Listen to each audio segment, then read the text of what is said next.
নে ধর, রোহন ধর। আসসালামু কেন আলাইকুম গাইজ, ধরবি আপনারা না সবাই কেন? কেমন আছেন? আশা করি আপনারা সবাই ভালো আছেন। আলহামদুলিল্লাহ, আপনাদের সবার দয়ায় আমি অনেক ভালো আছি। আগের ভিডিওতে দেখিয়েছিলাম যে ঘের থেকে মাছ ধরে নিয়ে আসছে, একদম জ্যান্ত তাজা।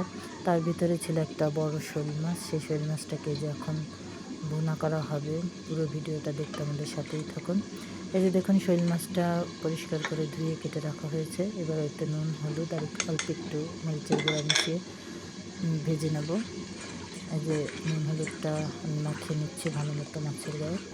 এই যে চুলায় তাওয়া বসিয়ে দিয়েছি। তাওয়াটা গরম হয়ে যাওয়ার পরে আমি সরিষার তেল দিয়ে দিলাম। তেলটা গরম হয়ে যাওয়ার পর মাছগুলো একে একে সব দিয়ে দেবো।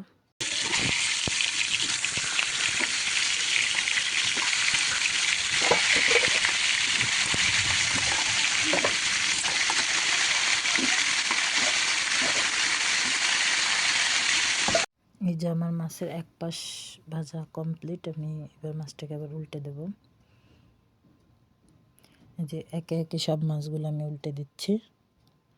এবার এই সাইডটাও ভালো মতো ভেজে নেব। আরে তুমি ওটা করতে আরো চিকেন করতে আপনি চিকেন করতে পারে, আরো ধীরে ধীরে হবে, আরো ধীরে ধীরে। দাদুর সাবান জানা দাদুর ভালো থাকছে, এগুলো একদম ধীরে ধীরে করে কাটি।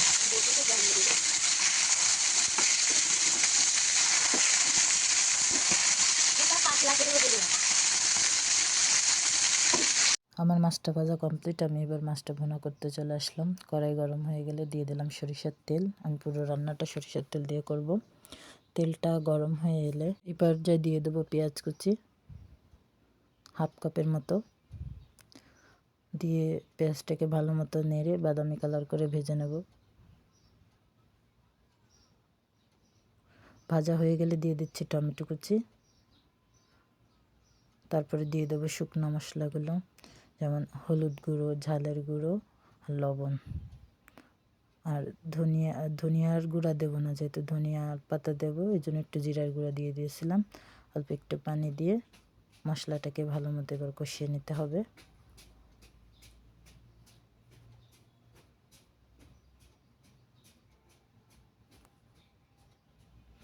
এই যে দেখুন, মশলাটাকে আমি ভালো মতো কষিয়ে নিচ্ছি।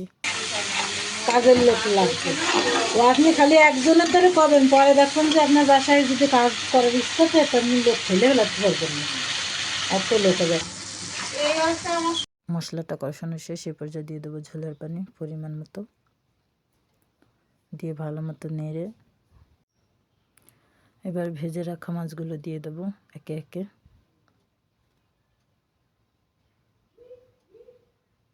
এই যে দেখুন, সব মাছগুলো দিয়ে দিচ্ছি। মাছগুলো সব দিয়ে ঢাকনা দিয়ে ঢেকে দেবো।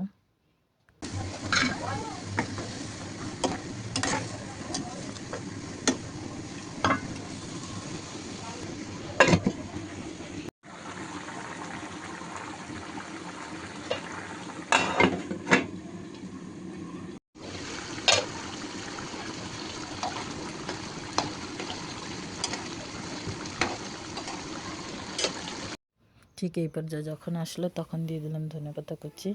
আরও দিয়ে দিচ্ছি 4-5টা কাঁচামরিচ ফালি করে, তারপরে উপর দিয়ে দিচ্ছি। তারপর ঢাকনা দিয়ে ঢেকে নিলেই হয়ে যাবে আমাদের শোল মাছ ভুনা রেসিপি। ভিডিওটি শেষ পর্যন্ত দেখার জন্য আপনাদের অনেক অনেক ধন্যবাদ। ভিডিওটি ভালো লাগলে একটা লাইক করে দিন এবং চ্যানেলটি সাবস্ক্রাইব করে আমাদের পাশেই থাকবেন। আল্লাহ হাফেজ।